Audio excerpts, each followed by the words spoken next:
Hello friends, welcome back to let's hear it in Malayalam. Let's hear it in മലയാളത്തിന്റെ പുതിയൊരു വീഡിയോയിലേക്ക് എല്ലാവർക്കും സ്വാഗതം.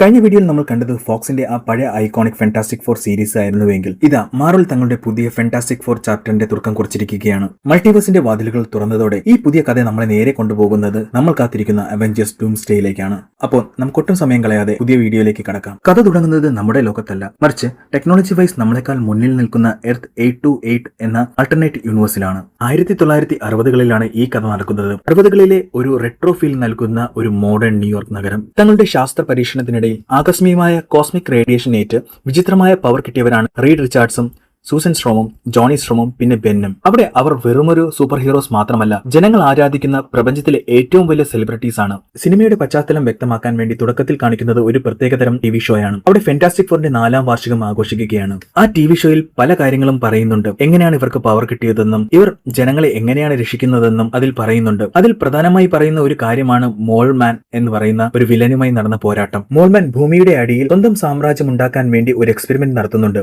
ആ പരീക്ഷണം പൂർണ്ണ പരാജയമാവുകയും ജനങ്ങൾക്ക് ആപത്ത് വരികയും ചെയ്യുന്നു. തുടർന്ന് ഫാന്റാസ്റ്റിക് ഫോർ ജനങ്ങളെ രക്ഷിക്കുകയും മോൾമാനെ ജയിലിലിടുകയും ചെയ്യുന്നു. ഇതിനിടയിലാണ് സൂസൻ ഒരു സന്തോഷ വാർത്ത പ്രഖ്യാപിക്കുന്നത്. അവൾ ഗർഭിണിയാണ്. ഫാന്റാസ്റ്റിക് ഫോറിന്റെ കുടുംബത്തിലേക്ക് ഒരു കുഞ്ഞതിഥി വരുന്നു എന്നറിഞ്ഞ് നഗരം മുഴുവനും ആഘോഷിക്കുമ്പോഴാണ് ഗലാക്ടസിന്റെ ദൂതയായ സിൽവർ സഫറിന്റെ വരവ്. ഭൂമിയുടെ ആയുസ് അവസാനിക്കാറായി എന്ന മുന്നറിയിപ്പാണ് അവൾ നൽകുന്നത്. നിങ്ങൾക്ക് പ്രിയപ്പെട്ടവരെ ചേർത്ത് പിടിക്കുക. ഈ അവസാന നിമിഷം നിങ്ങൾ ആഘോഷിക്കുക. കാരണം നിങ്ങളുടെ സമയം വളരെ കുറച്ചുകൂടി മാത്രമേ ഉള്ളൂ. ആ ദുരന്തം ഭൂമിയിൽ എത്തുന്നതിന് മുമ്പ് തന്നെ സ്പേസിൽ വെച്ച് അതിനെ തടയിടാൻ ഫാന്റാസ്റ്റിക് ഫോർ തീരുമാനിക്കുകയാണ്. തുടർന്ന് ഈ വിപത്തിനെ തടയാൻ ഫാന്റാസ്റ്റിക് ഫോർ തങ്ങളുടെ സ്പേസ്ഷിപ്പിൽ ബഹിരാകാശത്തേക്ക് കുതിക്കുകയാണ്. അവിടെ വെച്ച് അവർ ഗലാക്ടസിന്റെ വൻപൻ കപ്പലിന് മുന്നിൽ അകപ്പെടുകയാണ്. സ്പേസ്ഷിപ്പിന്റെ മുന്നിലേക്ക് മിന്നിത്തിളങ്ങുന്ന തന്റെ ബോർഡുമായി സിൽവർ സഫർ പറന്നെടുക്കുകയാണ്. അവൾ തന്റെ കോസ്മിക് പവർ ഉപയോഗിച്ച് ഫാന്റാസ്റ്റിക് ഫോറിന്റെ സ്പേസ്ഷിപ്പിന്റെ കൺട്രോൾ പൂർണ്ണമായും ഏറ്റെടുക്കുകയാണ്. സ്പേസ്ഷിപ്പിനെ വലിച്ച് അവൾ ഗലാക്ടസിന്റെ പേടകത്തിലേക്ക് കൊണ്ടുവരുന്നു. അങ്ങനെ അവരെയും കൂട്ടി അവൾ ഗലാക്ടസിന്റെ മുന്നിലേക്ക് എത്തുകയാണ്. സൂസന്റെ വയറ്റിൽ വളരുന്ന കുഞ്ഞിന് ഈ പ്രപഞ്ചത്തിന്റെ ഘടനയെ തന്നെ മാറ്റാൻ ശേഷിയുള്ള അമാനുഷിക ഊർജ്ജമുണ്ടെന്ന് ഗലാക്ടസ് തിരിച്ചറിയുന്നു. തുടർന്ന് അവനൊരു ഉപാധി മുന്നോട്ട് വയ്ക്കുകയാണ്. കുഞ്ഞിനെ തനിക്ക് വിട്ടു നൽകിയാൽ ഭൂമിയെ വെറുതെ വിടാം എന്നതായിരുന്നു ഗലാക്ടസിന്റെ ഉപാധി. തങ്ങളുടെ കുഞ്ഞിനെ വിട്ടുകൊടുക്കാൻ മനസ്സിലാതെ അവർ സ്പേസ്ഷിപ്പിൽ അവിടുന്ന് രക്ഷപ്പെടുന്നു. യാത്രാമധ്യേ സ്പേസിൽ വെച്ച് തന്നെ സൂസൻ ഒരു ആൺകുഞ്ഞിന് ജന്മം നൽകുന്നു. അവന്റെ പേരാണ് ഫ്രാങ്ക്ലിൻ റിച്ചാർഡ്സ്. ഭൂമിയിലേക്ക് തിരിച്ചെത്തിയ ഫാന്റാസ്റ്റിക് ഫോറിനെയും അവരുടെ കുഞ്ഞിനെയും ജനങ്ങൾ വലിയൊരു സ്വീകരണമാണ് നൽകിയത്. എന്നാൽ ഗലാക്ടസ് ചോദിച്ച ഉപാധി എന്താണെന്ന് റീഡ് റിച്ചാർഡ്സ് ഒരു വാർത്താ സമ്മേളനത്തിലൂടെ തുറന്നു പറയുന്നതോടെ ജനങ്ങൾ അവർക്കെതിരെ തിരിയുകയാണ്. കോടിക്കണക്കിന് ആളുകളുടെ ജീവൻ രക്ഷിക്കാൻ ഒറ്റ കുഞ്ഞിനെ വിട്ടുകൊടുത്തൂടെ എന്നായിരുന്നു അവരുടെ ചോദ്യം. ഫാന്റാസ്റ്റിക് ഫോറിന്റെ ബിൽഡിംഗിന്റെ മുമ്പിൽ പ്രതിഷേധിക്കുന്ന ആൾക്കാരുടെ ഇടയിലേക്ക് സൂസൻ തന്റെ മകനായ ഫ്രാങ്ക്ലിനെയും എടുത്ത് വരികയാണ്. തന്റെ കുഞ്ഞിനെയും ഇവിടുത്തെ ജനങ്ങളെയും ഒരുപോലെ താൻ സംരക്ഷിക്കും എന്ന് സൂസൻ അവർക്ക് വാക്ക് നൽകുകയാണ്. അങ്ങനെ ജനങ്ങൾ അവളോടൊപ്പം നിൽക്കാൻ തീരുമാനിക്കുന്നു. ഗലാക്ടസിന്റെ വലിപ്പവും ശക്തിയും വെച്ച് നോക്കുമ്പോൾ അവനെ നേരിട്ട് എതിർത്ത് തോൽപ്പിക്കുന്നത് ഭൂമിയുടെ സർവനാശത്തിന് കാരണമാകും. അതിനായി ഒരു ഉപായം റീഡ് കണ്ടെത്തുന്നു. ഭൂമിയെ മുഴുവനായി ടെലിപ്പോർട്ട് ചെയ്ത് മറ്റൊരിടത്തേക്ക് മാറ്റുക. ഇതിനായി ഭൂമിയുടെ പല ഭാഗത്തും ടെലിപ്പോർട്ടേഷൻ ബ്രിഡ്ജുകൾ നിർമ്മിക്കേണ്ടിയിരിക്കുന്നു. എന്നാൽ റീഡിനും സംഘത്തിനും ചുരുങ്ങിയ സമയം കൊണ്ട് ഇത് നിർമ്മിക്കുക അസാധ്യമായിരുന്നു. അതുകൊണ്ട് തന്നെ എല്ലാ രാജ്യങ്ങളും ഇതിൽ പങ്കെടുക്കുകയാണ്. അങ്ങനെ എല്ലാ രാജ്യത്തും സ്ഥാപിച്ച മെഷീനുകൾ ഓൺ ചെയ്യാൻ തുടങ്ങുകയാണ്. എന്നാൽ മെഷീനുകൾ ഓൺ ചെയ്യുമ്പോൾ സിൽവർ സഫർ അവിടേക്ക് വന്ന് ഓരോന്നായി തകർക്കുകയാണ്. ടൈം സ്ക്വയറിലെ മെഷീൻ തകർക്കാൻ സൾഫർ എത്തുമ്പോൾ ജോണി സ്ട്രോം അവിടെ എത്തി അവളെ തടയുകയാണ്. അവിടെ വെച്ച് ജോണി തന്റെ മാസ്റ്റർ പ്ലാൻ പുറത്തെടുക്കുകയാണ്. സ്പേസ് ജേണിയിൽ റീഡ് നിർമ്മിച്ച ലാംഗ്വേജ് ഡീകോഡർ വഴി ജോണി അവളുടെ സ്വന്തം ഭാഷയായ സെൻഡില പഠിച്ചെടുത്തിരുന്നു. ആ ഭാഷയിൽ അവളോട് അവൻ സംസാരിക്കാൻ തുടങ്ങുകയാണ്. അവിടെ വെച്ച് അവളുടെ യഥാർത്ഥ പേരിൽ ജോണി അവളെ വിളിക്കുകയാണ്. ഷലാബൽ, എനിക്കറിയാം നീ ഒരു രാക്ഷസിയല്ല എന്ന്. സ്വന്തം ഗ്രഹമായ സെൻഡിലയെ രക്ഷിക്കാൻ വേണ്ടി മാത്രമാണ് നീ നിന്റെ ആത്മാവിനെ ഗലാക്ടസിന് മുമ്പിൽ പണയം വെച്ചത്. സ്വന്തം പേരും മാതൃഭാഷയും അവളിൽ ഭൂതകാലത്തിന്റെ മറക്കാനാവാത്ത ഓർമ്മകളെ വീണ്ടും ഉണർത്തി. തന്റെ ലോകത്തെ രക്ഷിക്കാൻ അനുഭവിച്ച വേദന മറ്റൊരു ലോകത്തെ ഇല്ലാതാക്കിക്കൊണ്ട് കഴുകിക്കളയാൻ കഴിയില്ലെന്ന് അവൾ തിരിച്ചറിയുകയാണ്. അങ്ങനെ അവൾ ആ ദൗത്യത്തിൽ നിന്നും പിന്മാറുകയാണ്.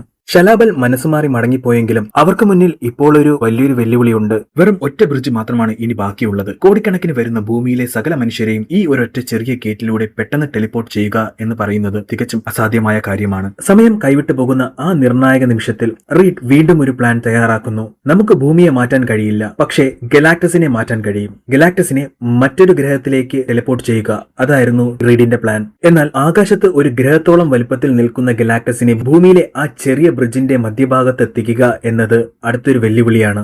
അതിനായി റീഡ് കണ്ടെത്തിയത് ഏറ്റവും ഭയാനകമായ ഒരു തീരുമാനമാണ്. തന്റെ കുഞ്ഞായ ഫ്രാങ്ക്ലിൻ റിച്ചാർഡ്സിനെ ഒരു ഇരയായി ഉപയോഗിക്കുക. ആ അമാനുഷിക ശക്തി സ്വന്തമാക്കാൻ ഗലാക്ടസ് ഏതറ്റം വരെയും പോകുമെന്ന് റീഡിന് അറിയാമായിരുന്നു. റീഡും സൂസനും തങ്ങളുടെ കുഞ്ഞിനെയും കൊണ്ട് ടൈം സ്ക്വയറിലെ ആ അവസാനത്തെ ബ്രിഡ്ജിന്റെ മധ്യത്തിൽ ചെന്ന് നിന്നു. തന്റെ ഇരയെ കണ്ട ആവേശത്തിൽ ഗലാക്ടസ് ഭൂമിയിലേക്ക് ഇറങ്ങാൻ തുടങ്ങി. ഗലാക്ടസ് അടുത്തെത്തിയതും കുഞ്ഞിന്റെ സുരക്ഷ ഉറപ്പുവരുത്താൻ റീഡ് വേഗത്തിൽ ഹെർബിയുടെ കൈകളിൽ കുഞ്ഞിനെ ഏൽപ്പിച്ച് അവിടെ നിന്ന് സുരക്ഷിതമായി മാറ്റി. താൻ ലക്ഷ്യമിട്ട കുഞ്ഞ് അവിടെ ഇല്ല എന്ന് മനസ്സിലാക്കിയ ഗലാക്ടസ് അവിടെ നിന്ന് മാറാൻ നോക്കുന്നു. ഫാന്റാസ്റ്റിക് ഫോർ തങ്ങളുടെ സർവ്വശക്തിയും എടുത്ത് ഗലാക്ടസിനെ ബ്രിഡ്ജിന്റെ മധ്യത്തിൽ എത്തിക്കാൻ ശ്രമം തുടങ്ങിക്കഴിഞ്ഞു. റീഡിന്റെ പ്ലാൻ അനുസരിച്ച് കുഞ്ഞുമായി മാറിയ റോബോട്ട് ഹെർബിയെ ഗലാക്ടസ് കണ്ടുപിടിക്കുന്നു. തന്റെ ഭീമമായ കൈകൾ കൊണ്ട് ഹെർബിയുടെ പക്കൽ നിന്നും ഫ്രാങ്ക്ലിനെ ഗലാക്ടസ് തട്ടിയെടുക്കുന്നു. ഇത് കാണുന്ന സൂസൻ തന്റെ മാക്സിമം പവറും എടുത്ത് ഗലാക്ടസിനെ നേരിടുന്നു. ഈ സമയം കൊണ്ട് റീഡ് കുഞ്ഞിനെ സുരക്ഷിതമാക്കുന്നു. ഇതേസമയം ജോണി ആകട്ടെ ബ്രിഡ്ജിന്റെ ടൈമറും ഓൺ ചെയ്യുന്നു. എന്നാൽ ബ്രിഡ്ജിന്റെ ടൈമർ അവസാനിക്കാൻ ഇനി വെറും സെക്കൻഡുകൾ മാത്രമാണ് ബാക്കിയുണ്ടായിരുന്നത്. ഗലാക്ടസിനെ പോർട്ടിനുള്ളിൽ തള്ളിവിടാൻ സൂസന്റെ എനർജി മാത്രം മതിയാകില്ല എന്ന് മനസ്സിലാക്കിയ ജോണി സ്ട്രോം അവിടെ വെച്ച് ഒരു ധീരമായ തീരുമാനമെടുക്കുന്നു.